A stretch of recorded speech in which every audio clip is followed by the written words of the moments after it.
ভীমরুলের চাকে ঢিল ছুড়বেন না। কারণ ভীমরুলের হুল খুব বিষাক্ত। কি বলতে চাও তুমি?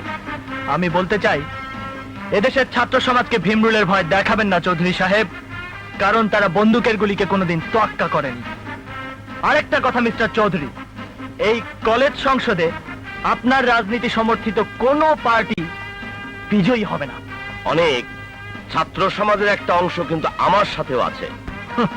আছে কিছু গুন্ডা পান্ডা, যারা আপনাদের মতো রাজনীতিবিদদের চামচাগিরি করে, কিন্তু ছাত্র সমাজ কারো লেজুর বৃত্তি করে না।